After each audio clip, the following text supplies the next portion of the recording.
All right, look at this, fam. This is why I tell y'all, you gotta leave. You gotta leave the states. You gotta leave white countries behind.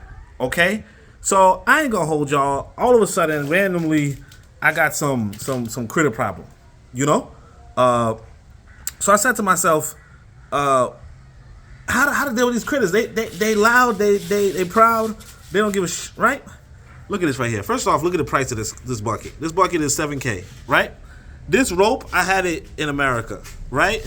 This plank of wood was just a random plank of wood I found, okay? Look at this, right? You kick it, then it slips over. So the plan is this. You put the bait on top, okay? And it's not perfect. It's not perfect. You see the rope slack. People use broomsticks. People use whatever. But what I did was I just bought a bucket, right? I cut it up. Obviously, I didn't cut it sharp. I just used a knife, a hand knife. I cut it up with a knife. I cut these holes in with a knife. You see these holes? And that's it.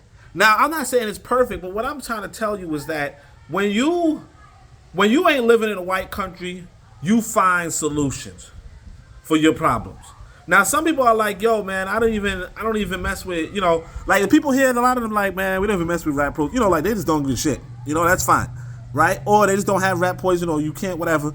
Or they do have rat poison, homemade, but that's another solution. That's another solution, and that's what I'm saying. It's like you're not gonna solve problems if another man is solving your problems. They say necessity is the mother of invention, right? Necessity is the mother of invention. Because I need to solve this critter problem, right? I get inventive. Now, I'm not going to hold you. I did go on YouTube and I did see some white folk, doing this in the States. So it's not like, whatever. I did innovate. I did borrow. I did, use the rope. And by the way, I want y'all to speak this about this rope, man. Y'all see this rope? It was hard to get through. So all of a sudden, I had to teach myself how to braid. Just because I don't know if y'all noticed, but the rope is a braid. So I had to teach myself to braid real quick.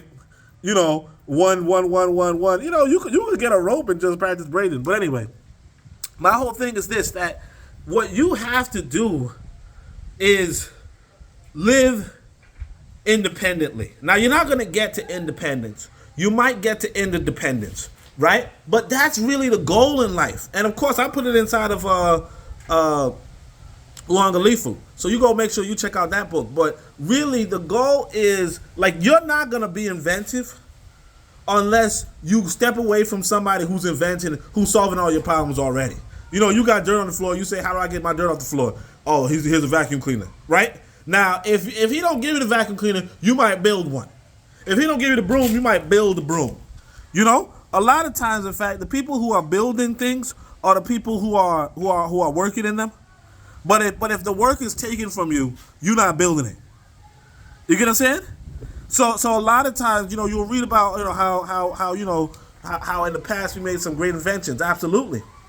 But eventually, after the patent passed, are we inventing those things anymore? No. So I want y'all to see this. This is a little trap. Like I said, you get the mouse to whatever to scurry up, and then applying some weight, it should fall over. Now again, is it perfectly secure? No. Can I make it better? Absolutely, and that'll be an easy task. And I put some water on the bottom, right? That'll be an easy task. But I'm just so proud of working on something myself that I'm just like, you know what? Even before I finish refining it, I'm gonna put it on.